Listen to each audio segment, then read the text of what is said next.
wassalatu wassalamu ala asyrafil anbiya'i wal mursalin wa ala alihi washabihi ajma'in amma ba'du. Faqala Allah ta'ala fil Qur'anil Karim a'udzu billahi minasy syaithanir rajim. Bismillahirrahmanirrahim. Yarfa'illahu allazina amanu minkum wal ladzina utul ilma darajat. Shadaqallahu al-'azim. Alhamdulillahirabbil alamin. Segala puji dan puji syukur kita kepada Allah Subhanahu wa taala yang telah memberikan nikmat Islam, nikmat iman, dan nikmat kesehatan sehingga kita bisa hadir pada siang hari di tempat yang mulia ini. Salawat serta salam semoga selalu tercurahkan pada junjungan kita baginda Nabi besar Muhammad SAW yang mana telah bawa kita dari zaman jahiliyah, dari zaman kebobrokan akhlak menuju zaman terang benderang.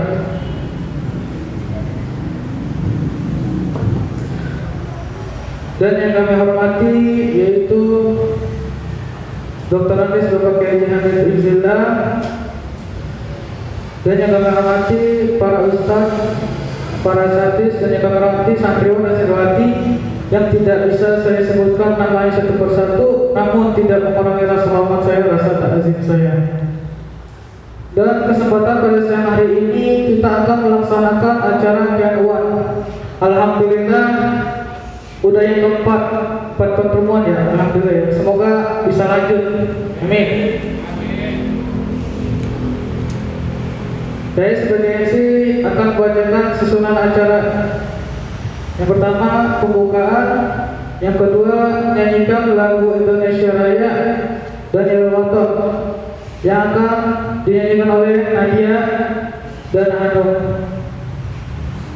Lalu acara yang ketiga itu inti acara yang akan disampaikan oleh moderator. Lalu yang terakhir itu penutup dan doa oleh Al-Ustaz Ahmad Farodi.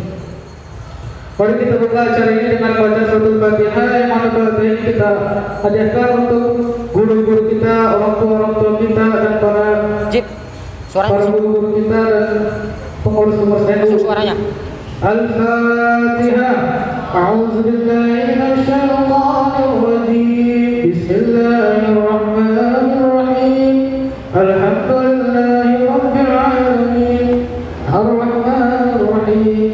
Maliki yaumiddin. Iyyaka na'budu wa iyyaka nasta'in. Ihdinas siratal mustaqim. Siratal ladzina an'amta 'alaihim ghairil maghdubi 'alaihim waladdallin. Amin. Lalu acara yang kedua menyanyikan lagu Indonesia Raya. Lalu habis Indonesia Raya langsung nyanyi Yelwaton. Pada malam hari ini diharapkan untuk berdiri untuk menghargai negara kita ini. Pada saudara Hanum kami persilahkan.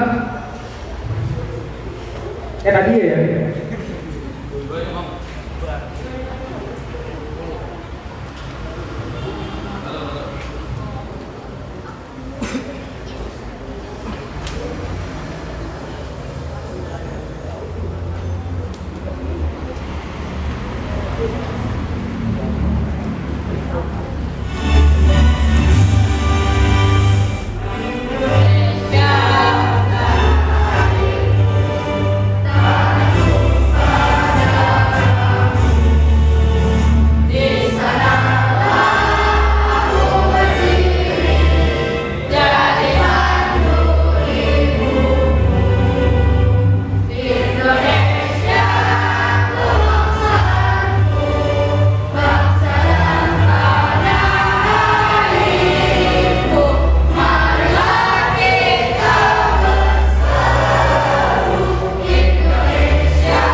Para diri untuk dipersilakan duduk kembali. Alhamdulillah, menyanyikan lagu Indonesia Raya dan Yalawaton sudah dinyanyikan oleh saudari Nadia dan saudara Hana. Semoga dengan menyanyikan lagu tersebut bisa menambahkan rasa cinta kita terhadap negara ini dan terhadap Nahdlatul Ulama. Amin. Lalu acara yang ketiga yaitu inti acara yang akan disampaikan kepada moderator. Kepada moderator saya serahkan.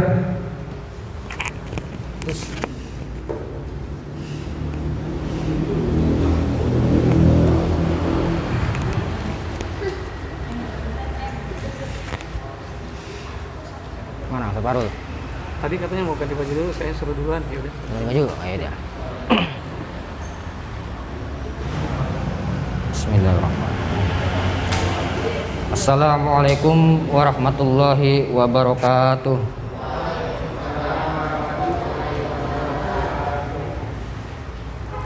Alhamdulillahirabbil alamin wa bihi nasta'in wa ala umuri dunya waddin.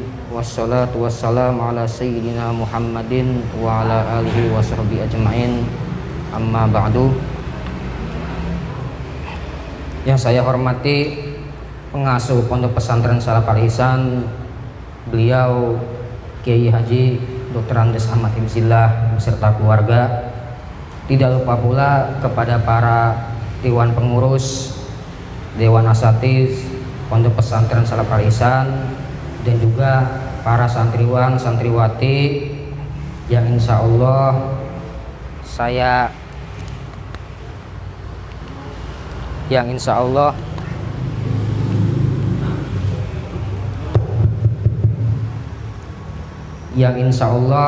akan terus mendapatkan siraman ilmu, siraman keberkahan dari Allah Subhanahu wa taala. Alhamdulillah pada hari Minggu ini tepat pada tanggal berapa ini? Tanggal 15 November kita sudah masuk pertemuan keempat dari seminar KNU-an ya. Alhamdulillah, semoga bisa tetap terus berjalan sampai hari akhir, hari kiamat ya. Kalaupun berhenti nantinya bisa diteruskan oleh anak-anak kita, anak-anak turun kita, sehingga dengan KNU-an ini kita dapat memahami bahwasanya hubbul waton itu minal iman ya, cinta tanah air ya, suatu bentuk apa? Sebagian dari iman ya. Patriotisme ya, bagian dari iman. Jadi sebelum masuk ke inti acara, di sini saya ingin membacakan beberapa pertanyaan yang kemarin sempat terhambat ya, karena mendesaknya waktu kita yang sudah masuk waktu asar tuh pertemuan kemarin. Ada 3 pertanyaan, yang pertama sudah dijawab, terus yang 2 pertanyaan ini belum. Yang pertama dari saudara Imam Maulana, terus pertanyaan yang kedua dari saudari Rahmah ya. Untuk mempersingkat waktu, maka sebelum masuk inti acara, di sini saya akan membacakan pertanyaannya sekaligus menjawab ya. Jadi kemarin saya sempat lupa pertanyaannya ya. Pertanyaannya yang kemarin itu dari saudara Imam, Pak Ustadz katanya, saya kemarin ingin bertanya, katanya gitu, tentang bagaimana ini semisal sebuah adat istiadat yang sampai berlawanan dengan syariat Islam atau keluar dari syariat Islam, sedangkan di dalam buku atau kertas kemarin yang dibagikan ke santri bahwa NU tidak merubah adat istiadat yang sudah ada dan yang pasti baik itu. Akan tetapi baik belum tentu bersyariat menurut mereka, baik tapi pandangan Islam belum tentu gitu maksudnya. Semisal adat istiadat di Papua yang hanya memakai koteka, apa koteka? Pakai yang apa? Koteka begitu? Oh terbuka, ya koteka. Itu kan menurut mereka baik dan terhormat, tapi belum tentu baik dan benar bagi syariat Islam. Oke. Yang pertama, ini pertanyaan dari imam sebelum kita masuk ke inti acara ya. Ini sebagaimana yang sudah diterangkan oleh Ustadz Farudin kemarin, bahwasanya Islam kita itu apa namanya? Tengah-tengah. Apa istilahnya, mana tengah-tengah? Apa? Pemahamannya, ideologi Nahdlatul Ulama harus tengah-tengah, moderat, apa? Apa bahasa Arabnya? Bahasa Arabnya tawazun. Ya.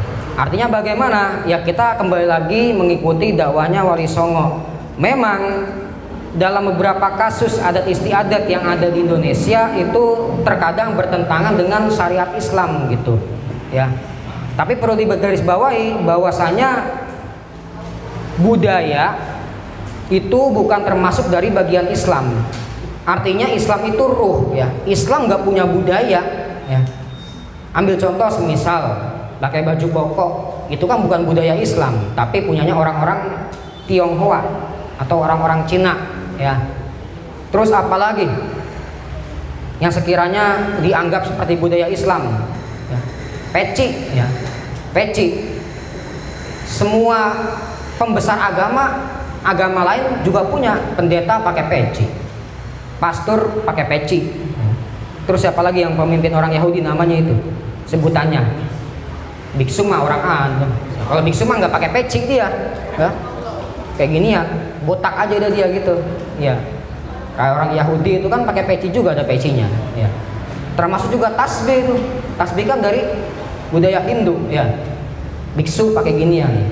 Nah itu yang perlu garis bawahi bahwasanya Islam itu sebuah ruh, artinya bukan apa namanya, bukan budaya Islam. Artinya Islam tidak memiliki budaya, tapi Islam itu ruh. Nah terus bagaimana sekiranya ini bertentangan dengan syarat Islam kalau kata imam? Iya, aslinya begini. Kalau di dalam dakwahnya Wali Songo kan kita kenal tuh namanya apa namanya, bil mau'izatil hasanah ya, kita sampaikan dengan ucapan yang baik, yang ngenakin hati ya. Artinya budaya dengan Islam itu tidak harus dibenturkan begitu. Artinya dibenturkan bagaimana? Ya semisal pakai koteka, pakai koteka ini kagak sah ini sembahyang begitu. Coba kita perlahan-lahan dengan cara pelan-pelan begitu kan. Ya. Dengan pelan-pelan budaya ya. Terus apalagi semisal yang budaya sekiranya bertentangan dengan Islam. Kira-kira apalagi? Ada nggak? Apalagi kira-kira budaya yang sekiranya bertentangan dengan Islam? Ada nggak? Ya pada buntu dan mikirnya. Ada nggak? Ada nggak? Ada nggak? Nggak ada. Udah pokoknya itu aja ya, koteka ya. Jadi kita coba kita nasihati dengan cara yang baik gitu. Jangan langsung yang digaplok aja, jangan. Iya, jadi langsung digaplok aja. Istilah kata kalau kita bilang bahwasanya dijelaskan Ustadz Farudin Ahmad kemarin itu kan budaya itu apa namanya, harus bisa membaur ya dengan agama. Artinya budaya tidak perlu dibenturkan dengan agama, dengan Islam, tetapi harus dilenturkan. Artinya budaya itu harus bisa lentur dengan Islam itu sendiri gitu. Gimana caranya sekiranya nanti budaya bisa diterima oleh Islam gitu. Semisal kayak dulu dakwahnya Sunan Kalijaga kan pakai apa tuh? Pakai wayang, ya kan? Wayang dikatakan sebagai bentuk apa? Bukan budaya Islam, kemusyrikan seperti itu. Nah, dengan jalan dakwah seperti itu kan dengan wayang di situ disematkan nilai-nilai tasawuf Islam di situ. Pendekatan secara perwayangan lewat metode wayang Islam itu. Nah, disitulah seharusnya kita coba ada apa namanya, pendekatan dialog dengan mereka, dengan orang-orang apa tadi tuh, Papua ya, dengan orang-orang Papua ya. Ada kata semisal begini ya, kalau kita lihat sekarang kan orang-orang Wahabi kan ya, maaf orang Wahabi ini, orang Wahabi ini bukan budaya Islam ini, bid'ah ini, kafir ini, nah gitu, sesat ini, nah begitu. Itu karena mereka kurangnya apa? Dialog terbuka gitu, nggak mau berdialog, tertutup gitu ya. Disitulah Islam tugasnya kita sebagai generasi muda ini, yaitu kita harus sering-sering berdialog dengan mereka begitu, biar kita tahu sebenarnya apa sih budayanya seperti apa begitu. Nah dari situ mungkin kita bisa masukkan, kita suntikan gimana caranya ajaran Islam itu bisa masuk gitu. Iya. Coba sekali-kali imam semisal ya, kalau semisal pondok alisan udah besar gitu, ada lajnah ittihadul mubalighin gitu kan, orang-orang yang dikirim gitu buat ngajar-ngajar di daerah-daerah. Misal imam dikirim ke Papua nih, coba ya jajal pakai yang dakwah yang keras begitu. Wah, apakah langsung disambit ditusuk pakai panah? Dianuin sama orang-orang Papua kan begitu. Tapi dengan cara yang lembut ya. Seperti contoh kayak kasus di Papua tuh. Di Papua. Tahu Gus Dur ya, Gus Dur. Gus Dur itu kan sebagai bapak bangsa, guru bangsa, disebut juga sebagai orang yang memiliki ideologi pluralisme, artinya semua setara manusia gitu, nggak peduli agamanya apa, sukunya apa, adatnya apa, budayanya apa, yang penting semua setara manusia itu. Nah itu Gus Dur. Suatu ketika ada santri Tebu Ireng itu dikirim ke daerah Papua, kalau nggak salah, apa Irian apa Papua gitu ya kan. Nah, dia menyebarkan Islam di situ, menyebarkan Islam. Nah dari suku Papua itu nggak terima dengan ajaran Islam ada di situ gitu. Wah, karena nggak terima dia ngikut tuh, mengajak semua warganya untuk mendobrak tempat pengajian santri Tebu Ireng itu. Pengen di sweeping ibaratnya, di sweeping. Orang lagi dakwah di sweeping, udah sampai masuk geruduk gitu, udah hancur semuanya, tiba-tiba sampai di ruangan di ruang tamu. Dia ngelihat foto Gus Dur tuh. Lihat foto Gus Dur. Nah, sampai begitu ketuanya langsung ngomong tuh, ketua sukunya. Pak, ini Gus Dur. Iya, itu guru saya itu dulu Pondok Tebu Ireng. Langsung ngomong apa? Balik mundur, dia saudara kita. Katanya begitu. Ya, karena Gus Dur guru bangsa, dia menyatakan semua adat istiadat, gak pandang peduli apa agamanya, apa etnisnya, apa sukunya, yang penting semua sama gitu, mendapatkan perlakuan yang sama ya. Jadi cobalah kita kalau ingin berdakwah ya seperti itu ya, seperti Gus Dur, jangan dikit-dikit kafir, jangan dikit bid'ah, sesat, neraka, jahanam ya, jangan begitu. Cobalah kita pakai cara yang lentur ya. Jadi ingat, budaya kalaupun memang bertentangan dengan Islam, cobalah kita lenturkan budayanya biar nggak bertentangan. Jangan sekali-kali dibenturkan, nanti bakal timbul konflik tuh ya. Jadi budaya harus lentur, jangan dibenturkan ya. Begitu ya Mam ya, gitu. Nah untuk pertanyaan yang kedua sebelum masuk ke inti acara, yang kemarin Ustaz nih, pertanyaan yang kemarin sempat terhambat nih. Iya. Ini dari Rahma ini. Assalamualaikum warahmatullahi wabarakatuh. Katanya begitu. Perkenalkan, nama saya Rahma Ega Qaibatiyah. Saya ingin bertanya, Pak. Dari penjelasan Ustadz Fahrul, beliau bilang katanya kalau misalkan kita pertukaran pelajar atau belajar di Mesir, kita harus mengikuti atau menghormati ajaran-ajaran Nahdlatul Ulama yang ada di sana, gitu. Pertanyaannya, perbedaan-perbedaan itu contohnya dalam segi apa, Pak? Apa penyebab bedanya ajaran NU yang ada di Indonesia sama di Mesir ya? Apakah perbedaannya tersebut karena di negara kita dan di sana beda mazhab atau bagaimana ya? Untuk pertanyaan kedua ini saya langsung serahkan kepada Ustadz Farudin ya, silakan. Itu aja.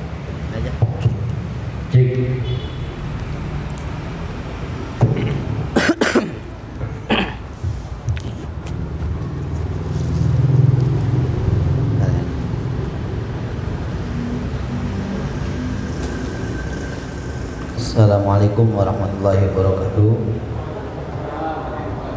Bismillah, alhamdulillah, wassalatu wassalamu ala rasulillah Sayyidina Maulana Muhammad bin Abdillah wa alihi wa sahbihi tabi'ah hudaya la haula wa la quwwata illa billah amma ba'du. Sebelum menjawab, mungkin saya mau minta maaf karena agak telat. Bukan telat, banyak dikit, tapi banyak telatnya, 12:30, jadi jam 1 baru sampai. Ada saudara rumah gak enak tinggalnya. Baik, untuk pertanyaannya Rahmah Ega, iya. Ini yang ngikutin Ustaz Sokani, tabarukan.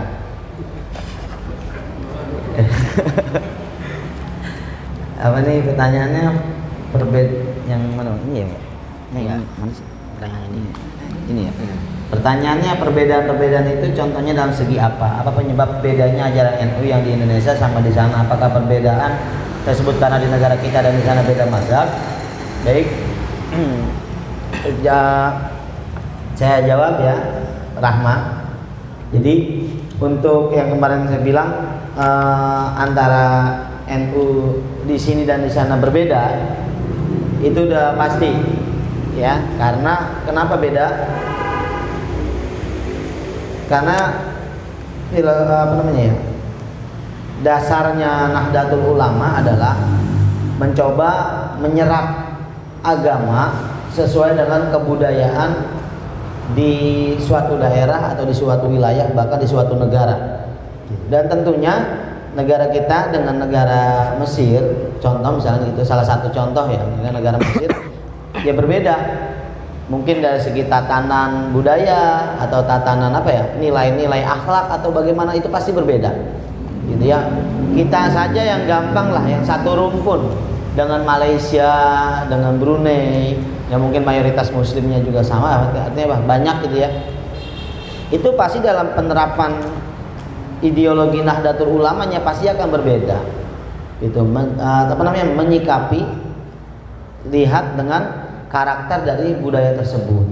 Sebenarnya ini akan nyambung dengan pertanyaan dengan jawaban yang tadi Ustaz Saukani katakan mengenai apa tadi, yang wilayah Papua atau apa gitu ya. Itu kan udah jelas menjadi sebuah perbedaan. Itu baru satu negara. Gitu. Dia baru satu negara, cuman beda wilayah, beda provinsi. Penerapannya pun berbeda. Tentunya pasti itu. Yang pasti yang tidak beda adalah ajaran yang dibawa akan disesuaikan dengan ajaran syariat yang Rasulullah SAW sampaikan. Itu pastinya itu. Yang ada pun masalah kultur, maka akan mengikuti gitu. Mungkin di sini kan kayak yang contoh perbedaannya apa? Misalnya di sini senangnya ada orang tahlilan. Belum tentu di sana caranya dengan tahlilan gitu. Ya, belum tentu di sana caranya dengan tahlilan. Gitu. Bahkan di sini pun beda. Tahlilan ala-ala Jakarta sama tahlilan ala-ala Lirboyo beda. Itu sama-sama tahlilan, caranya beda. Gimana? Ya kalau memang lagi Jakarta mau ngikutin ala Jakarta gitu. Cuman karena kita ini ada lingkupnya pesantren dan kebetulan isinya kita semua atau pengasuh asatis juga banyakkan dari jebolan Jawa Timur, pesantren di Jawa Timur, maka pantaslah kita pakai yang dari sana gitu. Toh tidak menyalahi aturan gitu. Seperti itu, Rahma. Jadi kalau dibilang contohnya ya? Mungkin di sini ada tahlilan, di sana mungkin budaya mereka ketika ada orang yang meninggal bagaimana? Gitu. Misalkan dalam dalam menyikapinya. Di sini kan kita tahlilan untuk mendoakannya. Mungkin caranya di sana bagaimana gitu? Apakah sama juga tahlilan? Cuman namanya aja yang beda, misalkan gitu. Itu salah satu contohnya.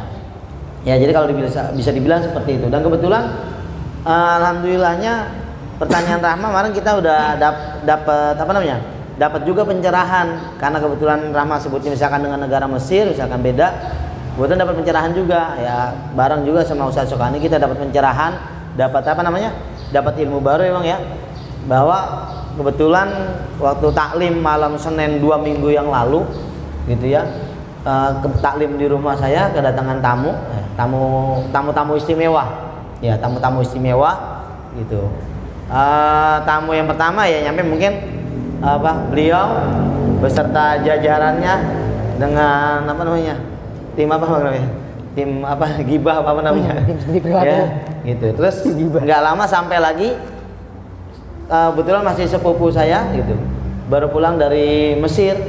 Itu belum lama dia kasih oleh-oleh sama saya satu buku kitab, saya belum lihat, karangan dari guru beliau yang beliau bilang itu isinya adalah khosaisun Nabi, kehususan dari sifat-sifat Nabi yang mungkin jarang diketahui oleh para ulama atau diketahui oleh khalayak ramai gitu. Saya cuma belum lihat, cuman di situ yang kita bedah adalah tradisi dan budaya di sana. Gitu. Tradisi dan budaya di sana. Di sini misalkan cara kita berbuat baik dengan sesama, gelas buat aqua. Tabasam udah cukup dengan senyum gitu ya. Iya. Jangan kebanyakan tapinya. Paham kan kalau kebanyakan? Iya. Kan banyak kan itu, dikit aja ya, ketua kita nih ya. Jadi itu contohnya.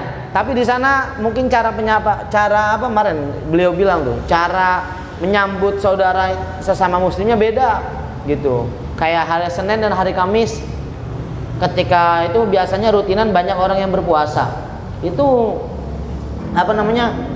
para kalau di sini kayak tukang baksonya lah gitu, para pedagang makanannya itu dia akan ngajak suruh mampir dan digratisin makan sepuasnya gitu. Kalau hari Senin dan hari Kamis ketika untuk berbukanya seperti itu. Mungkin cara mereka untuk apa namanya? Untuk merangkul saudara, untuk apa? Supaya terjadi ukhuwah Islamiyah gitu. Supaya terjadi yang namanya selain ukhuwah Islamiyah jadi ukhuwah watoniyah. Ya dari ukhuwah Islamiyah menjaga persaudaraan yang timbul apa? Karena saling apa? Ada saling tenggang rasa sehingga apa? Kestabilan negara akan terjaga. Akhirnya apa? Ya negara jadi aman. Kan tujuannya ke situ.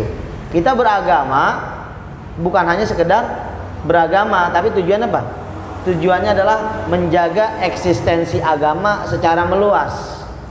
Gitu. Paham eksistensi? Ya ini kan belum paham eksistensi. Paham nggak? Eksistensi supaya menjaga kelestarian, keabadian agama. Kita kan tujuannya sama. Beliau-beliau yang di luar sana tujuannya sama apa? Untuk li'ilali kalimatillah, untuk menegakkan kalimat Allah gitu. Cuman caranya yang berbeda dan itu tidak sesuai dengan cara-cara ajaran kita gitu. Karena Rasulullah nggak pernah langsung apa? Ya kalau zaman Rasulullah wajarlah ada peperangan buat ngambil sebuah negara karena memang itu untuk menaklukkan kota yang belum terjamah oleh Islam. Ini buat apa bang? Hah? Oh. Ya. Gitu. Ya, jadi seperti itu. Maka jawabannya segitu ya, Rahmah. Ega nggak pakai. Ada gimana? Udah paham atau masih nggak apa-apa? Mau tanya lagi? Alhamdulillah. Yang paham siapa? Rahmah paham? Oh enggak. Takutnya pakai ada paham Ustaz? Ustaz yang paham takutnya. Ya udah. Ya, alhamdulillah jawabannya sudah dijawab. Baik, sebelum saya buka acara inti, di sini saya ingin menyampaikan sebuah kabar gembira. Bahwasanya kemarin waktu saya rapat-rapat tentang ranting itu kepada Ustaz Farul juga ini, nanti insya Allah pondok pesantren kita menjadi basis Nahdlatul Ulama gitu. Amin. Jadi saya harap bisa berbangga diri. Kalian akan menjadi saksi sekaligus aktor dari sejarah berdirinya basis Nahdlatul Ulama di Cakung Semper, insya Allah begitu. Ya syukur-syukur bisa sampai ke Jakarta luas gitu. Amin. Pokoknya kita terkenal gitu ya. Ya. Mari sebelum kita buka acara ini, mari kita kirimkan surah Al-Fatihah kepada para pendahulu kita, kepada pahlawan, mobil khusus kepada para pendiri Nahdlatul Ulama. Semoga dengan harapan apa yang kita bacakan Fatihah ini bisa mendapatkan keberkahan, ilmu yang bermanfaat untuk kita semuanya, dan juga seminar NU kita bisa berjalan sampai seterusnya. Ala hadiniyah wa ala kulli nabiyin sholihah wa bi asri suratil Fatihah. A'udzu billahi minasyaitonir rajim. Bismillahirrahmanirrahim. Alhamdulillahirabbil alamin arrahmanir rahim maliki yaumiddin. Iyyaka na'budu wa iyyaka nasta'in. Ihdinas siratal mustaqim. Siratal ladzina an'amta 'alaihim ghairil maghdubi 'alaihim waladdallin. Baik, untuk menyingkat waktu, langsung saja acara inti saya serahkan kepada Ustadz Fahrudin Ahmad. Untuk tempat saya persilakan. Sallu ala Nabi Muhammad. Bismillahirrahmanirrahim. Assalamualaikum warahmatullahi wabarakatuh. Waalaikumsalam. Alhamdulillahirabbil alamin wassalatu wassalamu ala asrafil anbiya'i wal mursalin sayyidina maulana Muhammadin wa ala alihi wa sahbihi ajmain, amma ba'du.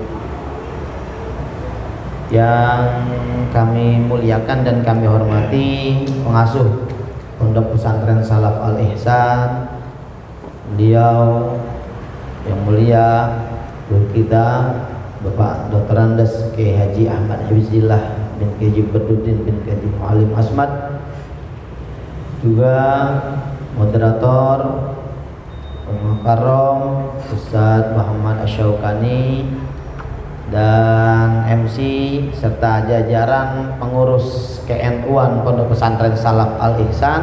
Tak lupa santriwan santriwati yang mudah-mudahan pada siang hari ini kita akan menambah ilmu KNU-an kita, mudah-mudahan memberikan wawasan kepada kita mengenai bagaimana kita beretika, bagaimana kita ber-NU dengan sebaik-baiknya. Baik, langsung aja. Kita kemarin sudah sampai di apa ya ini bukunya? Jadi menyambung dari penjelasan dari Ustaz Syaukani, alhamdulillah memang bukan alhamdulillah sebenarnya amanat yang sangat besar tentunya. Pertama diawali tatkala saya harus hadir di rapat kepengurusan Nahdlatul Ulama Ranting NU Sukapura, di mana di situ diadakan rapat untuk yang bahasanya namanya rapat luar biasa. Kenapa luar biasa? Karena terjadi kekosongan kepengurusan di NU Sukapura, khususnya di Tanfiz. Tanfiz itu adalah penggeraknya, ya. Nanti kita akan belajar itu juga, ya. Nah ini saya jelaskan dikit tadi. Nah karena kekosongan itu sebenarnya dari saya pribadi nggak ada keinginan, bahkan datangnya udah saya lama-lamain datangnya biar saya nggak begitu sampai udah selesai itu, atau udah minimal udah jalan gitu. Setidaknya udah ada beberapa calon. Ternyata begitu sampai belum, ya mungkin ini udah kudratillah, udah kudrahnya Allah, udah Allah kasih begitu modelnya. Nyampe nggak lama langsung tim membentuk, ternyata saya diamanatin untuk pegang Tanfiziyah NU Sukapura, jadi wilayah Kelurahan Sukapura. Maka di dalam itu saya juga akan rangkul beberapa sahabat-sahabat, dan termasuk beliau, karena beliau wilayahnya Sukapura juga di Taruna, walaupun secara kartu keluarganya masih di timur, tapi beliau menetapnya di Sukapura. Saya konsultasi dengan para rois, para atasan saya senior, beliau boleh dimasukkan. Nah alhamdulillah beliau sekarang pegang Katib 2, wakil Katib 2 di Ranting Sukapura, ya. Nah, saya penggerak, beliau hanya yang mantau. Beliau yang mantau. Saya nggak pantas, saya moderator, harusnya beliau di sini nih. Bisa. Ya, iya, gitu. Karena saya menggerak, beliau tinggal tulis-tulis surat-surat buat urusan menjalankan tugas ke Tanfiziyahnya, gitu secara urutan. Dan alhamdulillah dari Rois Suriahnya sendiri memberikan arahan, insya Allah nanti akan disonding ke yang punya ini. Yang punya Ranting Rorotan, ini yang punya, namanya Kiai Mukhlis Fadlil, ya. Kiai Mukhlis Fadlil pimpinan dari Pondok Pesantren As-Solihin Al-Abror, adanya di belakang Pondok Pesantren Al-Watoniyah 43 ke dalam, ya itu ini tempat KNU-an ini. Nah insya Allah beliau mau sounding nih, Rois Surya atasannya Ustaz Syaukani, kebetulan masih saudara juga, masih jalur saudara sama kita semua. Itu mau sounding, mau diperjelas lagi ke Kiai Mukhlis Fadlil untuk ditetapkan. Mungkin nanti awal mulanya nggak langsung bilang basis NU Tipar Cakung di sini, enggak. Tapi awalnya mengumpulkan alumni Pondok Pesantren setipar Cakung, alumni Pondok Pesantren khususnya Jawa Timur di Pondok Pesantren Salaf Al-Ihsan. Tinggal saya dan mungkin Ustaz Syaukani dibantu mungkin asatiz yang lain untuk menjelaskan atau memberikan penjelasan pengarahan kepada Kiai untuk mohon izin mungkin ketempatan di sini untuk acara setipar Cakung alumni pesantren. Yang tujuan pertama adalah itu silaturahim dulu. Selanjutnya adalah insya Allah Al-Ihsan mau coba dijadikan basis Nahdlatul Ulama di Tipar Cakung. Dan sana beliau mungkin diam-diam juga sering lihat. Ya beliau juga sering lihat mungkin kegiatan kita. Ya mungkin dengan mengetek nama yang ada berkecimpung di NU untuk ke-NU-an ini, ya diam-diam banyak yang mantau juga. Sebenarnya tamu saya aja tadi udah tahu gitu. Belum jalan kan ya ke sana ya? Belum. Ternyata dia ngobrol kebablasan sampai udah kalau nggak ada Bang Agus saya juga nggak tahu, saya nggak enak, saya nggak bawa HP saya di dalam gitu. Kalau Bang Agus nggak ke rumah, akhirnya beliau ngertiin gitu. Walaupun saya tinggal. Baik, itu pengantarnya. Terus selanjutnya kita akan membahas kalau nggak salah di permasalahan itu juga deh. Ya, kemarin kita sudah membahas apa yang minggu lalu? Akidah ya, akidahnya Nahdlatul Ulama, dasar paham keagamaan dan kemasyarakatan NU ya, halaman 45 tuh ya. Betul ya? Dan apa kemarin? Halaman 48 juga ya? 48 sudah yang beradaptasi dan menjaga tradisi. Beradaptasi dan menjaga tradisi udah ya? Baik, itu di bawah ada makolahnya apa tuh? Ada makolahnya kan? Ya, di bawahnya ada makolahnya kan? Apa tuh? Al-muhafazatu 'alal qadimi sholih wal akhzu bil jadidil aslah. Itu ya, al-islahu ila ma huwal aslah summal aslah fal aslah. Itu ya. Tuh, itu apa tuh katanya tuh? Menjaga tradisi yang lama yang baik dan mengambil tradisi yang baru yang lebih baik, melakukan pengembangan perbaikan menuju arah yang lebih baik dan lebih baik lagi dan lagi dan lagi. Nggak banyak sih di situ, saya tambahin aja ya, halaman 48 tuh ada kan ya. Itu al-muhafazah itu menjadi pedoman kita tuh, kita jaga tradisi kita yang lama. Mana menjaga tradisi kita yang lama? Ya tentunya apa? Paham-paham yang diberikan para kiai, para masyayikh kita itu pertahankan. Sambil kita lihat fenomena yang baru yang kira-kira bisa diapain? Yang kira-kira bisa kita ambil, kita jadikan pedoman gitu. Yang salah sekarang apa? Kesalahannya. Saya mau bahas ini 48. Kesalahan yang ada di fenomena di DKI Jakarta seperti apa? Mereka langsung apa tuh? Wal akhzu bil jadidil aslah tanpa al muhafazatu alal qadimi sholih. Mereka nggak jaga tradisi-tradisi yang lama dari para ulama. Begitu ada yang baru, wah ada ustadz baru nih, ikutin. Wah ini ada yang lagi viral nih, ngikutin. Tanpa dia berpikir ke belakang lagi, sebenarnya ini sama nggak sih ya seperti yang diajarkan oleh para ulama kita? Harusnya kata-kata itu ada. Tapi yang terjadi adalah nggak pernah kata-kata itu keluar. Yang ada apa? Gue seneng nih sama dakwahnya nih. Wah gue seneng nih, ikut.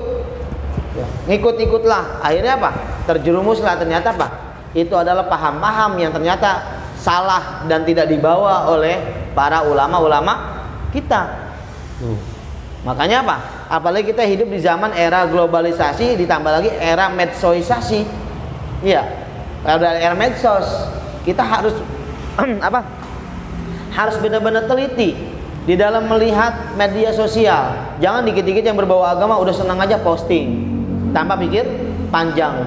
Padahal itu belum tentu benar. Jadi jangan segala sesuatu yang berbau agama kita langsung terima aja. Kita harus apain dulu? Kita menjadi warga Nahdiyin, menjadi orang-orang Nahdlatul Ulama, menjadi kader-kader ini para penerus Nahdlatul Ulama. Setiap ada sesuatu fenomena jangan langsung apa? Ambil mentah-mentah. Paham? Itu. Anggaplah fenomenanya ada agama. Makanya yang dibilang harus ada al-muhafazatunya juga. Apa itu? Menjaga tradisi-tradisi yang lama. Kita jaga tuh al-muhafazatu alal qadimi sholih, menjaga tradisi-tradisi lama yang baik, lalu ambil dari tradisi-tradisi baru yang lebih baik. Berarti apa kesimpulannya? Lihat, pakainya sholih dan aslah. Berarti kalau dibilang lebih baik berarti apa? Berarti di dalam fenomena yang di zaman yang terbaru itu banyak hal-hal, ada yang baik dan ada yang terbaik. Maka kita ambil bukan yang baik doang, tapi yang terbaik. Mana yang terbaik yang kita ambil? Kata disuruh ambil yang terbaik. Berarti di situ kita harus pilih. Jadi kalau dalam bahasa Indonesia ada makna tambahan di depan berarti apa? Berarti apa? Ada terbaik berarti kesimpulannya apa? Ada yang biasa-biasa aja baiknya. Ada yang lebih banyak apa? Lebih baik. Berarti itu tarafnya gitu tuh. Maka kita ambil yang mana? Bukan yang baik tapi yang terbaik. Menandakan apa? Fenomena ke depan itu nih yang bakal dialami nanti beberapa tahun ke depan, itu kita akan diberikan macam-macam kebaikan mungkin. Kalau kita lihat medsos nih isinya agama, baik nggak? Baik. Tapi ketika kita nggak cerna dengan pahamin dengan mendalam, berarti itu cuma kita ambil yang baiknya doang. Tapi ketika ada fenomena agama, menurut kita wah ini kayaknya nggak sesuai deh sama yang diajarin sama guru-guru, sama asatis-asatis di pesantren. Ini kayaknya nggak sesuai diajarin sama kiai-kiai.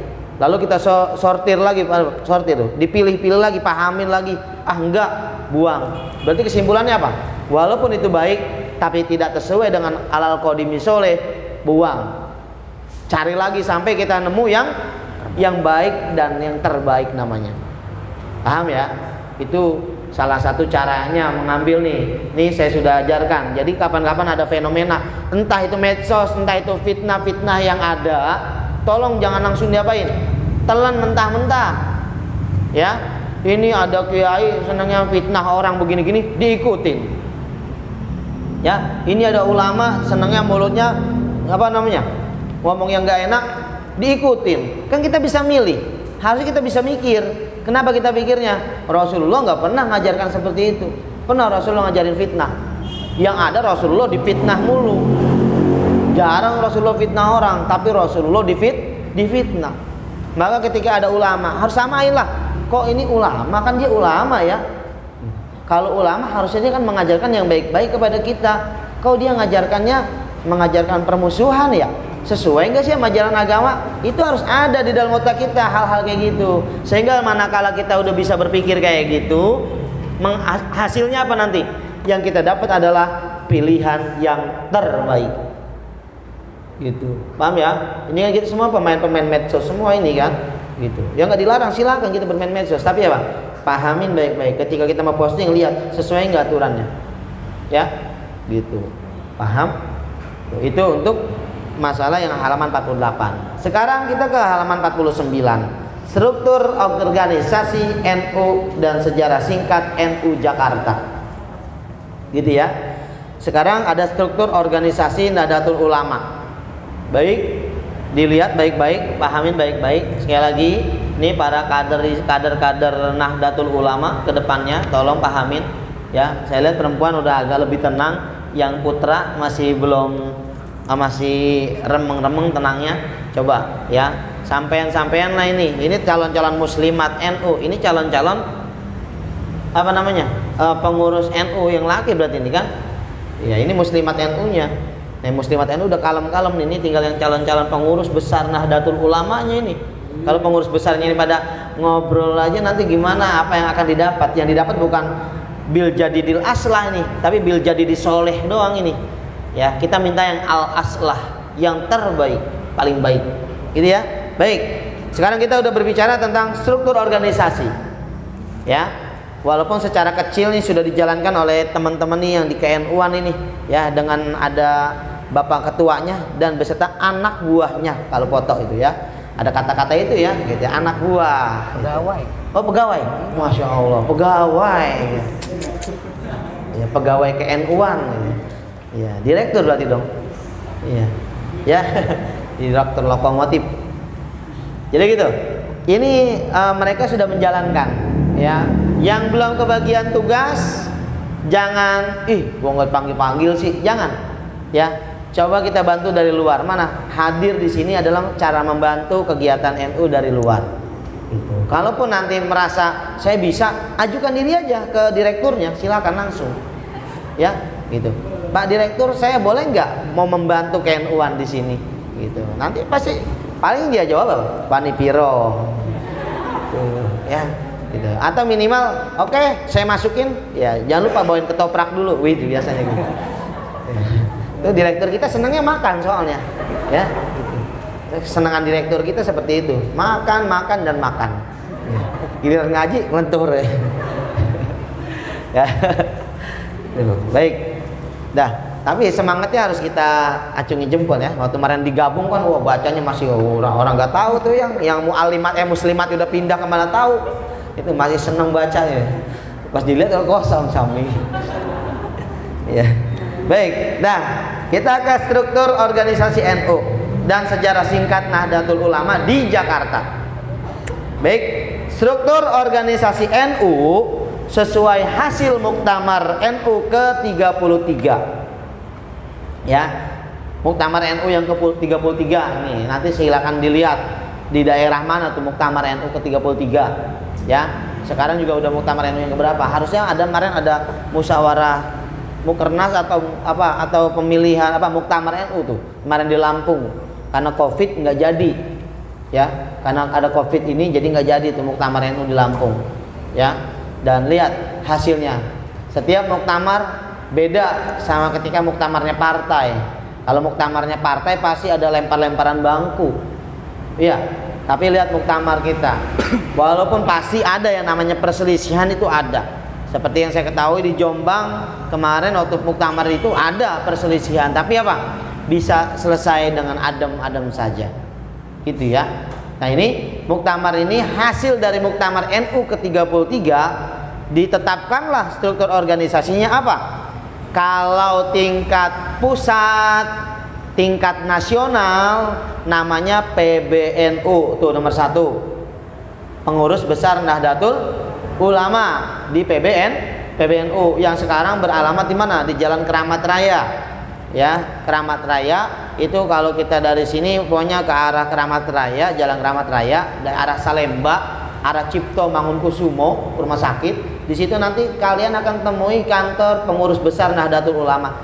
Ornamen-ornamennya mirip dengan Al-Ihsan. Jujur bener. Ya, karena saya ada penasaran, ornamen-ornamen itu mirip. Lihat lekukan-lekukan apa namanya itu, yang warna pink itu begitu-gitunya itu mirip. Coba silakan lihat ke sana. Ya, silakan atau posting lihat di mana? Di Mbah Google, silakan dilihat itu. Gedung PBNU, lihat ornamennya mirip dengan apa? Dengan Al-Ihsan. Jangan-jangan ini balik lagi sudah kudratullahnya, sudah kodratnya Allah. Ternyata begitu kita kumpul di Rois Suriah Ranting Sukapura, ini akan dijadikan basis Tipar Cakung dan itu basis nasional. Ya, amin amin ya rabbal alamin. Tujuan kita niatin satu, ketika nanti udah dijadikan basis, awas nih para direktur nih jangan jumawa. Siapa dulu direkturnya jadi basis Tipar Cakung kan? Awas, sifat itu akan menghinggapi Anda manakala ini sudah tenar nanti ya. Dah, balik itu PBNU tingkat nasional, berarti tingkat Indonesia. Kita punya namanya PBNU. Apa singkatnya PBNU? Pengurus Besar Nahdlatul Ulama, itu tingkat pusat. Bawahannya nasional, di bawahnya nasional ada namanya tingkat provinsi. Kayak mana nih?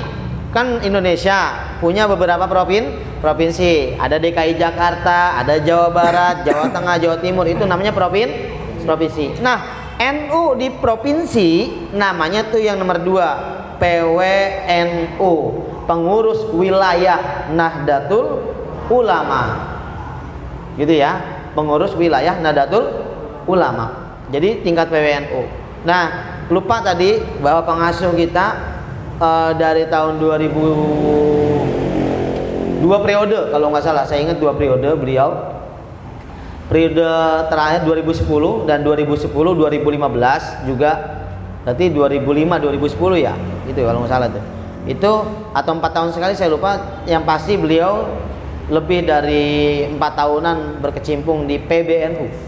Ya, beliau adalah terakhir waktu saya mengikuti beliau, pengasuh kita, menjabat sebagai wakil Lajnah Falakiyah PBNU, bukan PW atau bukan PJ, PB, berarti tingkat nasional di bawah pimpinan almarhum Al-Mafurlah Kiai Haji Ghazali Masruri. Ya, kebetulan saya mengikuti beliau itu. Ya, jadi beliau yang ada bertugas di PB, saya sebagai tukang lapangannya nih. Itu, ya. Dan dulu sempat dijadikan poros juga oleh PB ke sini. Saya yang nemenin ke sini untuk mengantar orang-orang dari pengurus besar NU datang ke sini, itu bantu menyambut, menemani kiai untuk urusan Lajnah Falakiyah waktu itu, ya. Jadi ini bahkan beliau punya cita-cita, ini saksinya adalah, wah sekarang udah berubah tuh, di depan apa namanya, depan warung ya. Dulu itu samping saya ingat ada masakan Padang, ya, masakan Padang itu saya saksi di situ karena beliau ngobrol sama saya sama pengurus PB yang lain. Kiai, ntar masjid saya mau tingkat 4, ya, ngomong sama orang PB gitu. Ustaz Nahari, saya ingat namanya Pak Nahari, dan satu lagi dosen saya di UIN namanya Pak Siril Wafa. Beliau sekarang Pak Siril Wafa menggantikan kedudukan beliau di PB menjadi wakil Lajnah Falakiyah. Setelah almarhum meninggal, Kiai Ghazali Masruri meninggal, beliau yang pegang. Pak Siril Wafa dosen falak saya di UIN. Kebetulan ketemu dan saya jelaskan, Pak saya murid Bapak, Pak udah dirangkul aja sama beliau. Cuman kagak diajak ke PB aja. Iya. Nah itu sanksi di depan adalah Pak Kiai sebelum ini ada, bahkan beliau sudah punya cita-cita, bilang apa? Saya mau bikin 4 lantai. Nanti lantai keempat kita buat palak, ngeker bulan. Itu sudah ada rencana itu. Ya, jadi benar nggak berapa lantai bang? 4 benar ya? Ah benar ternyata. 1, 2, 3, iya. Terakhir keempat ya, paling atas ya. Nah itu, ternyata cita-cita beliau kesampaian. Itu saksinya saya udah nggak ada tuh. Seberang itu sebelum warung, sampingnya dulu ada Padang. Sekarang laundry apa ya? Laundry. Waktu itu masakan Padang. Saya diajak dengan Pak Nahari dan beliau makan di situ untuk buka puasa kalau nggak salah, kita makan di situ. Bilang kayak gitu. Ini akan saya jadiin 4 lantai, nanti lantai 4 kita buat ngeker bulan. Ya karena beliau keahliannya ada di dalam palak beliau ahli juga. Nah itu beliau pernah jadi pengurus besar Nahdlatul Ulama. Dan kedua PWNU. Saya sebelum berkecimpung di ranting, saya juga ada di PWNU. Kebetulan karena beliau yang ngajak juga, saya Lajnah Falakiyah Wasekjen, wakil sekjen Lajnah Falakiyah PWNU. Jadi setingkat provinsi, gitu ya. Nah di bawahnya lagi turun dari provinsi langsung ke kecamatan, ya nggak main wali kota lagi nggak? Main wali kota apa?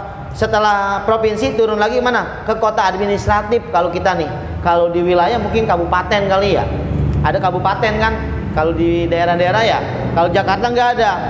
Nasional, provinsi, di bawahnya provinsi langsung Bapak Wali Kota kan gitu. Nah tingkat wali kota berarti apa nih? Jakarta ada berapa provinsi? Ada berapa wali kota? 5 wali kota, 1 kabupaten. Pulauan Seribu ya? Pulauan Seribu. Jadi itu ada apa namanya? PCNU namanya. Apa itu? Pengurus Cabang Nahdlatul Ulama. PC. Ya, kalau Jakarta Utara saya tahu. Kalian lewat aja Ramayana, samping Ramayana itu ada PCNU. Gitu. Enggak, saya lihat ada Amanda. Ya sebenarnya sebelah situ Amanda. Dulu ada Amanda lagi. Ya, kayaknya Amanda bukan sebelah sononya Amanda. Ya, Ramayana, kita di sini Ramayana, Semper, ke sana dikit itu ada masjid tuh, ketutupan cuma masjidnya. Sampingnya itu dekat orang minta amal, depannya kantor PCNU, pengurus cabang Nahdlatul Ulama. Berarti itu tingkat Jakarta Utara. Ya, tingkat Jakarta Utara. Kalau Timur saya belum memahami, gitu ya. Kalau Timur saya belum memahami, tapi ada juga. Turun dari wali kota, camat namanya. Gitu ya. Ingat ini. Kalau secara nasional bilangnya gini ya, presiden dibantu oleh gubernur, gubernur dibantu oleh para wali kota dibantu oleh para camat. Camat siapa yang bantuin? Hah? Lurah. Habis lurah baru RW baru RT, habis RT baru keluarga. PPKN-nya berapa sih nilainya? Ada PPKN? PKN. Ya, zaman saya PPKN. Ya. Dah, itu ternyata berlaku di sini. Jadi apa? Cabang, setelah cabang apa? Ada namanya di kecamatan. Tingkat kecamatan itu yang ada di nomor 4. Majelis Wakil Cabang Nahdlatul Ulama. Itu tingkat kecamatan. Kalau di sini berarti apa? Ada namanya karena ini wilayahnya Cakung Barat, Kelurahan Cakung Barat, Kecamatan Cakung. Berarti ada MWC Cakung. Tuh, ada MWC Cakung. PCNU Jakarta Timur. Nih, saya terapin dari PBNU. PBNU, PWNU DKI Jakarta, PCNU Jakarta Timur, MWCNU Cakung. Tuh. Kalau di sini, kalau yang tinggal di Sukapura berarti apa? PBNU, PWNU DKI Jakarta, PCNU Jakarta Utara, MWCNU Cilincing. Karena kecamatan Sukapura adalah Cilincing. Di bawahnya ada tingkat lurah. Nah, itu yang disebut dengan ranting. Ranting, dahan pohon ya. Ranting. Ya, jadi apa? Tingkat kelurahan namanya ranting. Ini biar paham. Jadi nanti kalau lihat ranting, wah ada kantor ranting NU, oh berarti ini tingkat kelurahan, gitu loh maksudnya, paham ya? Gitu. Nanti lagi jalannya siapa tahu iseng-iseng kan, wah ini kantor PB, wah PB, berarti tingkat nasional dong, gitu, paham ya? Gitu. Ada bacanya PCNU, oh berarti ini tingkat provinsi, tingkat apa namanya, kota madya, gitu, kota administratif, gitu ya. Nah, lihat lagi, wah ini ada PRNU, pengurus ranting, oh, berarti tingkat lurah, gitu, paham ya? Ada nanti kantor MWC, berarti tingkat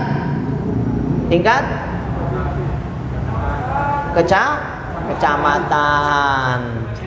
Gitu ya. Tinggal kecamatan. Ayo, Nduk, sing lanang. Perhatikan. Ya, perhatikan. Nanti nggak bisa. Ya, sampean bakal jadi pengurus Nahdlatul Ulama nih. Tuh. MWC ya, terus tingkat ranting. Lalu yang keenam apa tuh?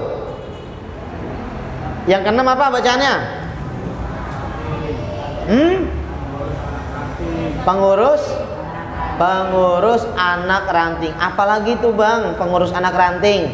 Pengurus anak ranting itu ada di tingkat RW. Tuh. Ya, tapi itu kalau di sini yang kemarin kita dapat info nggak berjalan. Kalau untuk anak ranting belum berjalan. Biasanya itu cuma disebut dengan koordinator aja, karena kita nyari kader-kadernya agak susah, ya. Baik, itu namanya pengurus anak ranting. Jadi ini misalkan yang namanya satu kelurahan kan terdiri dari beberapa RW nih. Ini kayak di sini nih, Cakung Barat. Itu kan kelurahan Cakung Barat. Ada RW di sini sekarang kalau nggak salah RW-nya RW 9 ya. RW 9, ada RW 8, ada RW 6, ada RW 7. Gitu.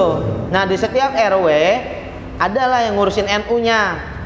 Sebagai perwakilan dia dari ranting, maka dia bisa aja dijadikan sebagai namanya apa? Pengurus anak ranting. Gitu. Ya. Ini bisa jadi kan, ini mungkin buat kader-kader awal bisa jadi nih. Tinggalnya di mana nih? Kalau di sini kan ini Yunjib Utara misalkan. Yunjib Utara dia tinggalnya di RW 2 tuh, 02. Karena mungkin dia berkecimpung di NU, tapi apa? Di struktur pengurus sudah kepenuhan, yaudah lu bagian koordinatorin wilayah lu aja. Kalau ada kegiatan NU, lu tarik-tarikin anak-anak untuk ikut kegiatan NU. Maka dia bisa jadi dijadikan koordinator di wilayahnya. Itu sebenarnya bisa aja dia disebut dengan nama apa? Pengurus anak ranting, karena dia yang bantu untuk nyampe ke ranting. Paham? Itu pengurusan NU. Untuk struktur organisasi yang ada di NU. Kebawahnya kepengurusan NU. Ada namanya apa tuh? Jangan mushi. Mus itu istilahnya pakai sin titik 3 tuh. Jadi mustasyar. Jangan mushi. Mustasyar. Ini nih, saya jelasin lagi. Nih, yang atas ada bacanya ya? Yang nomor apa? Yang struktur organisasi yang tadi PBNU. Ada berapa poin? Ada berapa? Ada 6. Oke. Sekarang berhenti sampai di angka 5. 5-nya apa berarti? Ranting. Wih, apa dah? Ranting. Tahu ranting? Tahu nggak? Tuh perempuan biasa sering pakai. Oh salah. Ranting gitu, ya. Biar nggak saya lihat kayaknya bete banget yang laki nih, ya. Itu ranting, anting ya. Tuh. Ranting sampai di angka 5. Oke. Sekarang nomor 1 sampai angka 5 di dalam kepengurusannya, saya ulangi lagi. Nomor 1 sampai 5 di dalam kepengurusannya itu ada 1 sampai 7. Tuh lihat yang di bawahnya. Misalkan nomor 1 apa yang di atas? Yang atas. Saya bilang kalau yang atas paham ya, berarti organisasi. Kalau saya bilang yang bawah berarti namanya kepengurusan. Paham ya? Lihat nomor 1 apa? Yang atas. Nomor 1 yang atas. PBNU. PBNU punya 1 sampai 7. Yang bawah. Jadi di PBNU punya mustasyar, punya syuriah, punya rois am, punya wakil rois am, punya katib am, beberapa wakil katib, akwan. Nah itu apa? Kepengurusan di dalam NU punya, paham ya? Jadi angka 1 itu ada 7, punya 7. Yang 2 juga punya 7. Ada rois am, ada katib am gitu tuh. Wakil rois am, katib am, itu ada. Ya. Tapi kepengurusan NU yang ada di 1 sampai 7 ini kebanyakan dimiliki atau umumnya dimiliki oleh yang nomor 1 atas doang. Apa itu? PBNU. Karena kalau nanti udah di PW adanya nomor nih. Kalau yang di PW nih, PWNU yang nomor 2 itu untuk yang bawahnya dia cuma punya 1, 2 langsung ke 6 dan 7. 3, 4, 5 nggak ada. Karena Rois Am, Wakil Rois Am, Katib Am itu hanya ada di PB. Paham ya? Gitu. Kalau di bawah nggak ada. Di bawahnya PB udah nggak ada. Yang ada apa namanya? Tanfiziyah. Tanfiz. Cuman di sini nggak ada ya bacanya ya? Ada. Hah? Ada ya? Ini nggak ada. Oh ini nih. Oh iya. Nah ini, nih yang di halaman 51 itu tuh. Lihat yang 51. 51. Ada 51? Halaman 51, jangan ke 50. 50 nanti saya jelasin. 51 dulu, lihat. Itu akan nyambung ke mana? Ke sini nih. Ke halaman 49. Ada 51? Angka 1 sampai 6 apa aja tuh? Ketua umum, beberapa ketua sekjen, wakil sekjen, bendahara, beberapa wakil bendahara. Itu rangkapan tanfiziyah. Apa tanfiziyah? Artinya dalam kurung pelaksana. Jadi apa nih? Dia mau ngadain sebenarnya kayak gini nih, yang laksana ini tanfiziyah. Nah, beliau nih sebagai pemantau doang, pengasuh kita, itu Suriah namanya. Tuh, paham tuh? Suriahnya apa? Beliau. Atau Suriahnya bisa jadi saya berdua. Beliau adalah mutasyar, penasehat. Kita mutasyar apa? Suriah yang apa ini nih? Mantau doang sebenarnya. Yang kerja siapa? Tuh Pak Direktur dengan beserta staf-stafnya. Pegawai. Oh pegawai ya. Pak Direktur beserta pegawai-pegawainya itu adalah apa namanya? Kalau di dalam struktur KNU-an itu tanfiziyahnya, beliau yang melaksanakan. Ini nggak bakalan saya bisa pegang mic ini mau Ustaz Sokani di depan ini. Kalau ini kagak rapi semuanya nih. Ya nggak ada syuting nih, nggak ada uploadan video, nggak ada ini nih, nggak ada mic semuanya. Siapa yang nyiapin? Kalau bukan tanfiziyah, pelaksana. Sayangnya di sini nggak pakai gituan. Pakainya apa tadi? Direktur beserta pegawai-pegawainya. Ya. Iya. Ada wakilnya juga? Hah?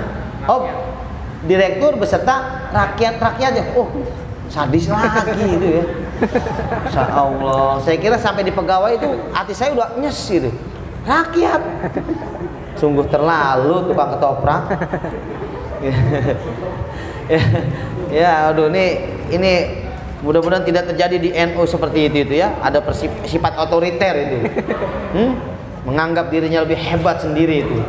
Ya, gitu. Ada saingan terselubung kali itu ya. Ya. Baik, itu ya. Gitu ya. Paham tuh? Kalau di kepengurusan ada mutasyar, itu ada di PB tuh. Nah, nanti yang di halaman 51 ada tanfiziyah. Itu pelaksana. Itu ada di setiap 1 sampai berapa yang tadi di depan nih. Ada di PBNU, PWNU, PCNU, MWC, ranting.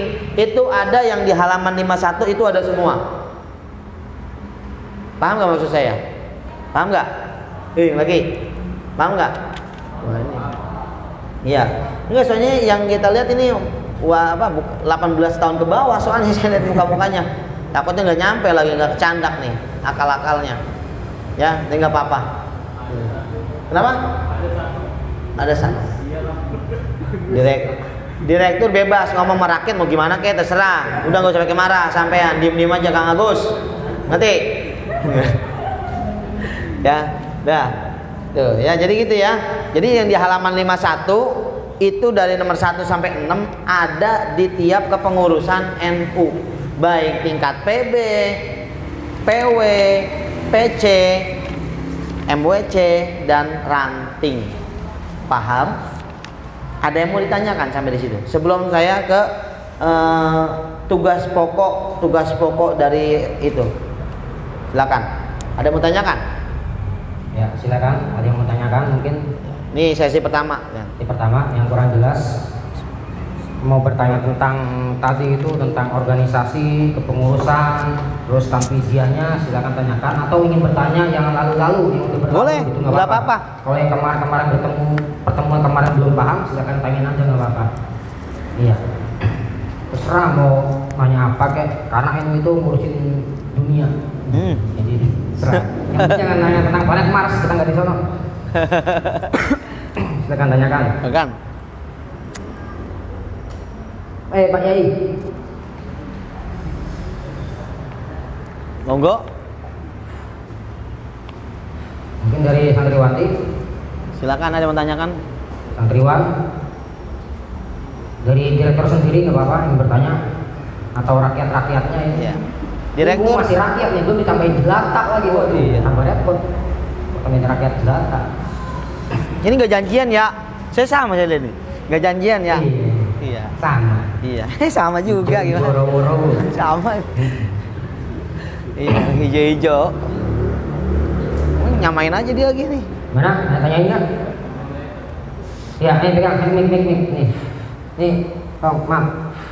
Tolong yang sopan sama direktur yang ngasihnya.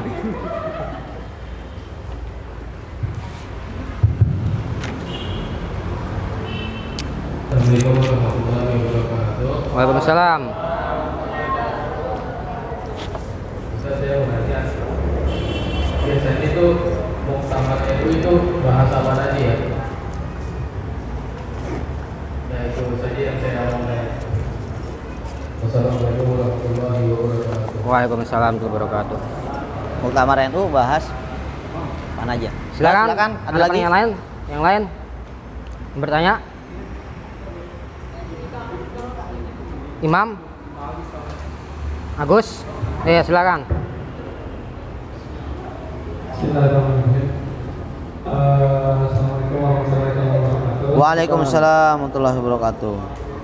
Pak Ustaz, saya mau nanya, fungsi daripada pengurus-pengurus itu apa gitu fungsinya? Terima kasih. Sekian dari saya. Assalamualaikum warahmatullahi wabarakatuh. Waalaikumsalam warahmatullahi wabarakatuh. Ya, satu lagi mungkin 3 penanya. Ya, silakan. Enggak? Oh enggak. Yang cewek enggak ada? Ada enggak?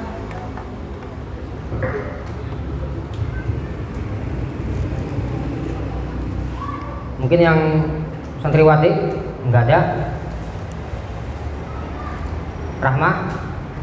Enggak. Yang depannya Rahma siapa namanya? Depannya Rahmah? Iya. Siapa namanya nih? Iya. Iya. Enggak. Enggak. Anu? Anu. Mbay ya biasa Mbay kali Mbay. Mbay? Kali mau bertanya gitu sejarahnya Mbay itu bagaimana gitu. Ya, dipanggil Mbay. Kok jadi Mbay gitu ya? Iya. Enggak ada lagi ya? Oke, Jawaban enggak ada. namanya Mbay. Langsung aja ya. Ini udah dapat 2 pertanyaan Ustadz. Yang pertama, pertanyaan dari Pak Direktur. Biasanya muktamar itu bahas apa aja sih? Kegiatan muktamar itu bahas apa aja kira-kira isinya? Oke, silakan. Baik. Ya mati ya. Ya. Cek. Baik. Di dalam kegiatan muktamar NU biasanya banyak pembahasan-pembahasan. Biasanya didahului yang namanya muktamar adalah kesempatan di mana para pengurus Nahdlatul Ulama se-Indonesia bergabung. Di situ setiap provinsi akan mengirimkan kader-kader terbaiknya untuk hadir. Ya, bukan buat perlombaan, bukan. Tapi mengirimkan ya dari pengurusan lah untuk acara muktamar itu ke suatu tempat yang nanti ditentukan. Biasanya di hasil kesepakatan sebelum muktamar di mana ini ada kesepakatan. Nah, biasanya sebelum pemilihan tanfiz PBNU, ya ketua umum PBNU, ya, sebelum pemilihan ketua umum beserta jajaran-jajaran Darul Islam itu nanti ada pembahasan-pembahasan karena di situ kan kumpul barang seluruh pengurus NU se-nasional, ya kayak temu nasional. Di situ biasanya pembahasannya pertama yang pasti adalah ada basu masail. Ya, bahsu masailnya juga nanti itu hasil muktamar itu bahsu masailnya itu akan dijadikan acuan di dalam kehidupan Nahdlatul Ulama, karena nanti akan ada hukum-hukum baru. Ya, ada hukum-hukum baru. Misalkan apa nih yang lagi viral nih, nanti apa nih? Gitu kan. Sampai bisa aja yang sekarang misalkan apa? Yang lagi viralnya kan kita sering bermedsos dengan kata-kata yang kotor, bagaimana tuh, kan bukan dari kata-kata kita tuh, dari tangan kita tuh, bukan mulut, itu bagaimana? Bisa aja dia ada pembahasannya kayak gitu. Bisa jadi nanti dikeluarkan hukum bagaimana hukum mencaci pemerintah. Ini bisa jadi ada. Ya, itu nanti ada di bahsu masail, karena terdirinya namanya ada yang waqi'iyah, kekinian. Nah, itu apa yang perlu dibahas. Jadi ada bahsu masail, ada penetapan hukum dari NU, ada kebijakan-kebijakan gitu. Nanti bahkan sampai kebijakan masalah negara, apakah perlu ada undang-undang yang diganti atau apa, nanti NU usulkan. Itu ada. Gitu. Cuma secara lebih rinci saya memang belum terlalu mendalami, tapi yang ada di dalam kegiatan muktamar biasanya bahsu masail dan pembahasan kekinian, bukan hanya tentang agama tapi tentang bangsa. Gitu.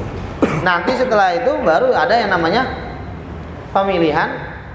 Nah, itu baru pemilihan. Sebelum pemilihan pun ada ketetapannya, ada namanya memilih tim ahwa. Apa itu lagi ahwa tuh? Ahlul halli wal aqdi. Apa itu? Itulah kalau bahasa nasional nih, kalau kita kayak pemilu, milih KPU-nya, milih orang yang bakal nentuin siapa calon-calonnya atau keputusan-keputusannya. Jadi ada aturan mainnya, misalkan apa? Memilih ketua PB, ketua umum, syaratnya harus bagaimana, mekanismenya seperti apa, caranya bagaimana, syarat-syaratnya apa aja, itu harus ditentukan. Jadi sebelum pemilihan itu ada namanya yang ngerumusin seperti itu. Nanti tim ahwa itu yang urusannya. Misalkan apa? Warga yang menjadi ketua umum boleh dari PCNU misalkan, atau bagaimana gitu. Itu tergantung. Nanti tim ahwa gitu. Jadi kalau kita bisa bilang pengurus yang sekarang ketua umum oleh Kiai Said Agil Siraj, sebelum Rois Amnya dulu sebelum sekarang sama Kiai Maruf Amin tuh jadi Rois Am ya. Ya, Rois Am. Sebelum sekarang, ya sekarang dia yang ini yang baru. Yang kemarin itu seperti itu apa namanya? Itu beliau bisa menjadi seperti itu. Apa hasil pemilihannya bagaimana? Tentunya ditentukan oleh yang namanya tim ahwa, ahlul halli wal aqdi. Sampai di tingkat ranting juga sama, harus ditentukan oleh tim ahwa. Itu untuk penentuan Rois Am biasanya. Ya. Seperti itu kurang lebih yang dibahas banyak.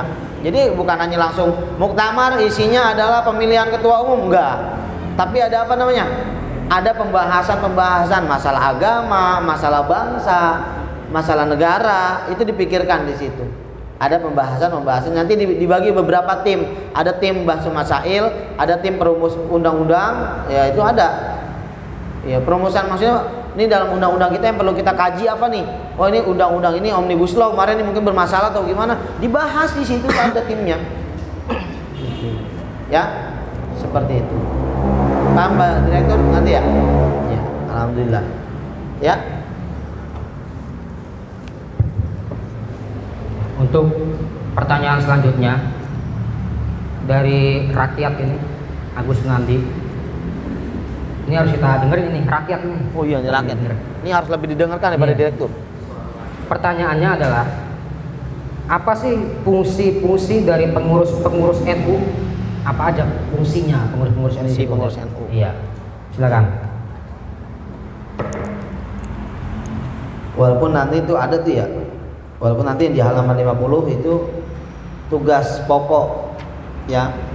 Tapi nggak secara gamblang sih memang di sini dijelaskan. Tapi yang pasti saya tambahkan, mungkin nanti ada di sini atau enggak. Yang pasti di dalam tugas-tugas fungsi-fungsi di pengurus NU nanti ada macam-macam. Kalau yang kita alami di tingkat ranting itu pengurus cuma sampai di bendahara, sisanya nggak ada udah. Ya, bergerak aja. Ngapain biasanya pengurus ranting itu tugasnya lebih sepele, cuman jam'iyah. Jadi menghidupkan ke NU-an di wilayah. Tuh, nanti kalau di PC tugasnya lebih berat lagi, bagaimana nih? Gitu. Ya. Nah, tugasnya masing-masing ya tentu ada tugas-tugas pokok. Ketua udah paham sendiri ngapain tugasnya kan? Bendahara berarti tentang keuangan. Kalau sekretaris berarti tentang surat menyurat. Humas berarti tentang bagaimana menyampaikan kepada halayak ramai. Itu tugasnya humas. Apa humas singkatannya? Hubungan masyarakat gitu. Seperti ini nih, tugasnya publik nih, tugas yang mempublik apa tuh, yang mengumumkan acara ini, itu tugasnya humas sebenarnya. Gitu. Pak Direktur tinggal diem aja, ya, tinggal nyuruh doang dia. Tolong dibikin ya, gitu. Seperti itu.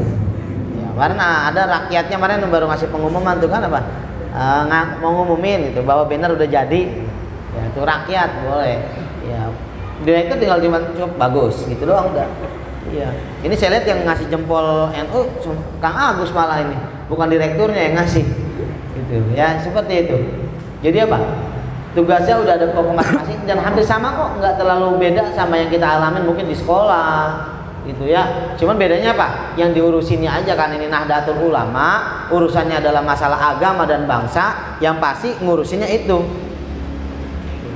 Justru ranting, misalkan yang saya alami di ranting. Dulu di PW kebetulan saya di bagiannya namanya Lajnah Falakiyah. Berarti urusan saya di Lajnah Falakiyah. Ngapain Lajnah Falakiyah? Jadi nanti di dalam pengurusan, kalau di ranting gak terlalu banyak sih, PC juga di Lajnah itu di PW tingkat provinsi aja itu udah mulai itu. Ada beberapa Lajnah, ada Lajnah bidang apa namanya? Falakiyah, ada masalahnya misalkan ubudiyah, ada masalah ekonomi kemasyarakatan, itu ada. Jadi bukan hanya dibangun masalah agama doang, tapi bagaimana masyarakat. Bisa jadi ada lajnah nanti dalam perekonomian, berarti gitu menghidupkan ekonomi gitu di masyarakat. Penerapannya seperti apa? Itu ada nanti. Ya. Dan tugasnya punya tugas masing-masing sesuai dengan namanya. Saya tugasnya di Lajnah Falakiyah waktu itu, ya berarti ngapain? Urusan masalah falak, masalah urusan hilal bulan. Neker-neker bulan, ya, penentuan awal tahun atau awal bulan Hijriyah. Tuh, itu ada di Lajnah Falakiyah. Gitu. Dan apakah saya ngurusin ekonomi? Enggak lah, tugas kita di Falakiyah. Yang lain itu tugasnya. Gitu. Paham, J? Paham? Ya, Kang Gus ya. Saya nambahin dikit. Ya, monggo. Ya. Jadi setahu saya bahwasanya saya kan tuh pernah ikut itu juga LPM di pondok saya dulu. Jadi kayak Lajnah Basul Masail di NU ada Lajnah Falakiyah. Artinya kalau udah lajnah gitu udah apa ya, urusannya udah khusus dia, unit khusus kayak Densus di ibaratnya. Udah dapat perhatian khusus ya. Organisasi kepengurusan yang dikhususkan gitu. Seperti Lajnah Basul Masail itu kan membahas tentang masalah-masalah yang wakiliyah, yang artinya yang lagi trending masa kini gitu. Itu dibahas sama NU ya. Jadi istilah kata sebelum ada MUI itu NU udah punya duluan gituan ya, udah punya Lajnah Basul Masail. Jadi kalau Basul Masail misal dari beberapa pondok itu dikirim kemana, semisal pertemuan Basul Masailnya nih di pondok mana, itu bahas tentang masalah yang wakiliyah yang trendy gitu ya. Syukur-syukur nanti Al-Ihsan bisa diundang mungkin ya, Lajnah Basul Masail se-Jawa Timur gitu. Wah, satu kehormatan semisal Al-Ihsan bisa diundang. Iya, yang penting kan syaratnya harus bisa baca kitab dulu. Iya. Siapa tahu nanti Agus, Yudhid gitu atau Wahid atau yang cewek-cewek bisa dikirim ke sana gitu untuk mewakili Lajnah Basul Masail gitu. Jadi ada tugas khusus gitu. Bahkan Densusnya nih, wah keren banget ya Densus. Oke, kita masih punya waktu 20 menit ke depan. Ya, mau lanjutin? Oh iya, Ya. lanjut aja. Silakan. Ada 20 menitan ya.